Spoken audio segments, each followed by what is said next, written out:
I asked you for your favorite short stories so that I could break them down and figure out what makes them work, so that we could apply those writing skills to our own long form writing. And you delivered. Stick around to the end of the video for your most recommended short story. And if you want to be part of a bigger writing community and make your voice heard, then check out our new Discord link down below. On to the short stories. Short stories can be a critical component of writing. And if you are not writing short stories, then you are missing out. Stop what you're doing and write a short story. Writing short stories, even as a writer who has no plans on publishing your short stories, is one of the best things that you can do for yourself. It gives you a chance to take a story from beginning to end, to fully complete something, and to try various different writing techniques along the way. It's like a playground or a sandbox for writers. Here's another great thing about short stories, and something that John Gardner suggests that you do in his writing book, The Art of Fiction. More on that here. He suggests that every time you write a short story, you approach it as if you're writing a small piece of something that could be bigger. That way, if you really love it, then you can work on expanding it. And I don't know if everything that you write should be like that, but you know what? There's definitely value there to consider. And hey, you may be new to writing, but let me tell you a secret. Every great writer writes short stories. You can do it in a single day, sometimes a single sitting, and you can come away from that project with a new understanding that you can take into every single writing project that you do from that point on. So we're going to look at 3 amazing short stories in this video and talk about what you can learn from them and how you can improve your own writing. But before we do, let's talk about what short stories are and how you should be using them. A short story has a very loose definition. Some might refer to a short story as a piece of writing that's shorter than a certain amount of words. Some would say that a short story is determined by its effect and its purpose. I'm going to define a short story for this video as a self-contained piece of writing that can be consumed in one sitting, asterisk. The important thing here is really that it's self-contained. It's complete. It's not an excerpt. It's not a series of stories or a scene from a different book. It's something that has a beginning, middle, and an end. Now, there are collections of short stories like Dubliners by James Joyce that are linked short stories packaged together. And that's sort of like the best of both worlds if you're looking for something between short and long form content. But here we are focused on the traditional short story. A short story is a full, self-contained piece of writing that can be consumed in one or few sittings. I mean, it's still a pretty loose definition, but bear with me. Why is this important? For the reader, it's not really important. You know, whether a story is 2,000 words or 20,000 words, a reader can still enjoy that story. But for a writer, it creates some confines that you need to be aware of, and those confines breed creativity. My goal is to give you every excuse to write. I want to make writing so easy for you that it becomes part of your daily routine. Writing is long-form art. Writing a story may take you dozens to hundreds of hours to even put together a first draft of your work. And the simple fact makes it really hard to explore within your writing. And I'm not even talking about exploring concepts in stories. I'm also talking about exploring processes. When you write short stories, you should try a few different things. First, a short story is free real estate for you to try writing new styles. You can write in a new perspective or a different voice. You can try writing as an unreliable narrator if you haven't tried that before. You can be in the mind of a character in a way that you may be scared to commit to in long form writing. Short stories are meant for this exploration, okay? Now, additionally, short stories can let you explore different processes. What does that mean? Do you normally plan out a novel by writing out a detailed outline? Okay, well, for your next short story, why not try writing without an outline? Just start putting words down and let your writing instincts take over. Do you normally write in some isolated environment? Try writing a short story in a cafe and see how it changes your attention or your focus and your productivity. Do you approach each story with a likable protagonist? Try creating a morally gray character with plenty of unlikable qualities. Now, you aren't committing to a story like that would take you 100 hours to put together. You're committing to something that you may be able to write and finish in one day. But the lessons that you learned from writing that, those things that you tried and they did or they didn't work, can be applied to your long form content. That's huge. So, like, how does your writing or your word count change based on the kind of music you listen to? How does your productivity change based on your time management? By the way, my Promodoro TV website would be a great tool to try for your next short story. I love that thing. The most important thing, in my opinion, that you can get from writing short stories is to practice the middle and the end of your story. And here's what I mean. It is incredibly easy to begin writing a story. I could start a dozen different stories this week. The ideas are there. There's so much advice and information regarding writing a successful beginning of your book. But in my opinion, the hardest part of writing is to really nail the middle part of your book. You can plan the inciting incident and the big climax, but 50% of your book is everything that happens in between. And that middle 50 is still there in short stories.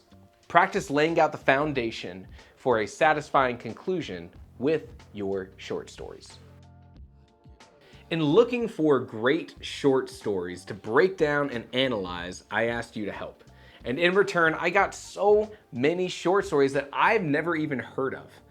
Now, there were plenty of the agreed upon greats like Ray Bradbury or So Many Things by Edgar Allan Poe or Lovecraft, but there were also short stories I had never heard of, like this one by J.R.R. Tolkien called This, which I'm going to choose to pronounce as Leaf by Nigel.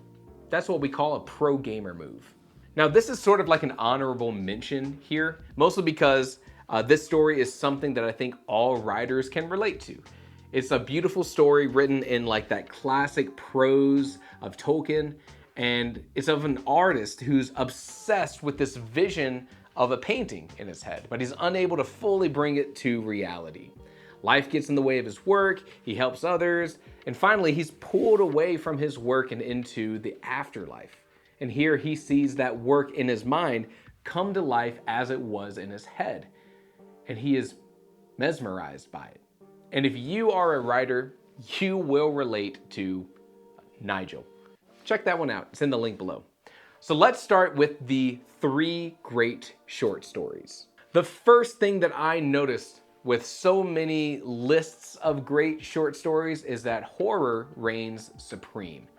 And this kind of makes sense, I think. In a short form story like Lovecraft, the focus is not on the characters or the plot so much, but on the atmosphere and the feeling that you get as a reader.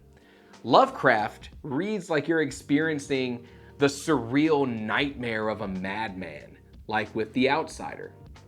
Poe reads like the confessions of a raving lunatic. These works have been highly influential in short stories, but none do it so well as the feeling of doom that you feel when reading A Good Man is Hard to Find by Flannery O'Connor. This story is about a family, a husband, a wife, a son, a daughter, a baby, and a grandmother. And they're driving out Spoilers ahead. on vacation before the car crashes and they are approached by the Misfit, a killer on the loose. Through a long, drawn-out conversation, we realize that the family is doomed. Their fates are out of their hands. Read the story in the link below. It's only a couple thousand words, and it does one thing incredibly well. And this is what our takeaway is for applying this to your own longer work. A Good Man is Hard to Find is a story that puts most of the horror off the page. In a long form story, in a story that's trying to mimic something like this one does, a character getting shot might be described in gory detail with a long drawn out death and lots of gasping and crying. The wife might scream, the kids might cry, and the reader might feel their gut turn at the detail of the falling body and everything that comes with a gunshot. But this short story takes a different approach. The doom that we feel for this family is because we don't exactly see what happens. When the father and son are led off into the woods and we hear 2 gunshots, it's completely up to us, the reader, to imagine what that scene would have looked like. And like any horror fan knows, when you put your own imagination at work in a horror story, things become much more chilling. This approach to writing tense scenes keeps the focus of the story on the characters, on their reactions, and their feelings, instead of taking the reader away to experience a paragraph of detailed writing about this thing. We don't know how it all plays out, but we know that those characters are lost forever, and we know the despair of those surviving characters. Now, if you decide to do this sort of thing in your own writing, please don't try to make some sort of fake out death. You know, the trope where we don't see the character die, so there's always this possibility that they come back later in the story and somehow avoided death and they're here to save the day. If you do that in one of your stories, then you lose all benefits of the off-screen action. Don't do it. The next short story is heralded as the greatest of all time, and rightly so. The Lottery by Shirley Jackson is one that you might have read in school, but I highly suggest that you go read it again. Link below. This short story is able to do so much with so little. The story takes us to a small village, 300 people, and they hold a lottery each year. The entire village gathers and a name is randomly drawn from a black box. And we don't know what the lottery is, we just know that it's always been done. The villagers partake in it willingly because, hey, it's tradition. The lottery ends with one person being chosen and, spoilers! Spoilers ahead. The entire village stones that person to death. Now, the approach to telling this story is very Kafkaesque. It's the idea that the reader shouldn't always have all of the information. The questions that the writing presents to the reader and leaves unanswered can be a more impactful way of writing. And that's what you can apply to your own long form writing. And this can come in 2 different styles. First, you can introduce questions for your reader, but answer them later when it'll be more impactful. This is the idea that you often hear around Brandon Sanderson's writing, RAFO, read and find out. You experience the world or the magic system and you don't get any exposition or explanation about it until later. Why would a writer do this? Well, most exposition in a story usually happens at the beginning of the novel, and it's just as the reader is entering this new world. That introduction to the world is really important. For a lot of readers, the method by which they are introduced to the world of the novel can be sort of like a make or break kind of moment. It can draw readers in if done well, or push them away if done poorly. This read and find out mentality means that you can draw readers in with an impactful introduction and tease out the exposition at a later time, after you've gotten that reader's investment. The other style of leaving questions unanswered in your writing is more purposeful. You heard me mention Kafkaesque, and if you aren't familiar with that term, it's in reference to Franz Kafka, who wrote stories like The Metamorphosis, The Trial, or The Castle. Kafka's stories have a very intentional way of presenting information to the reader.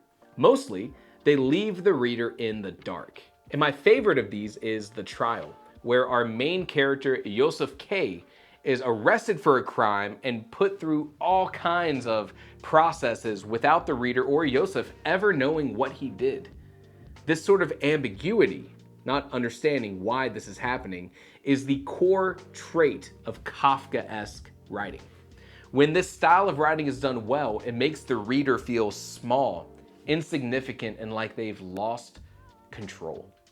However you decide to interpret this kind of writing, know that it is an extremely effective tool to have when creating stories that invest the reader. Asking questions in your writing and dangling answers just out of reach is a great way to draw readers further into your story.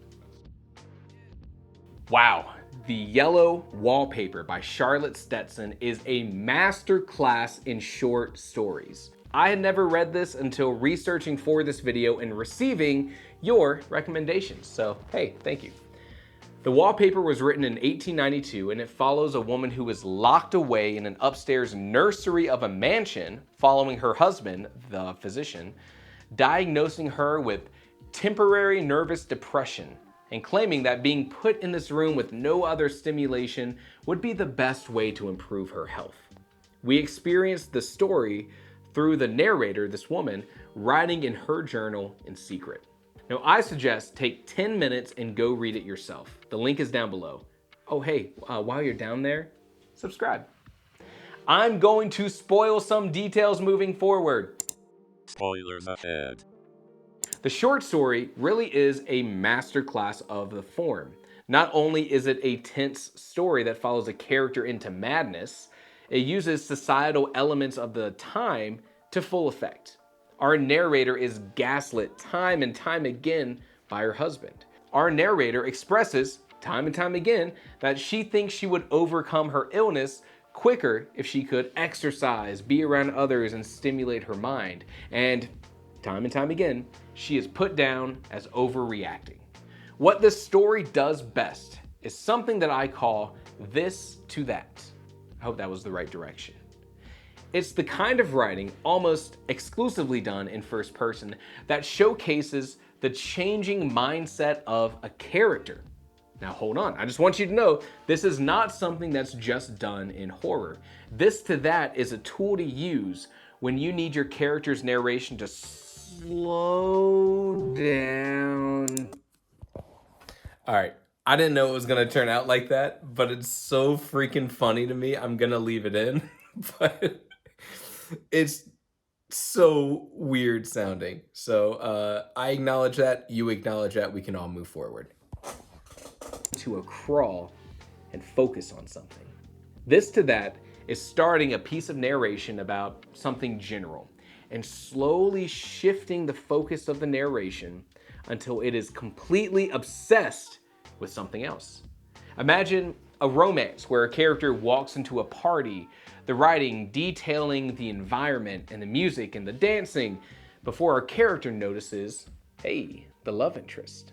Then that writing about the party slowly morphs into being completely about the movement and the beauty and the grace of that love interest.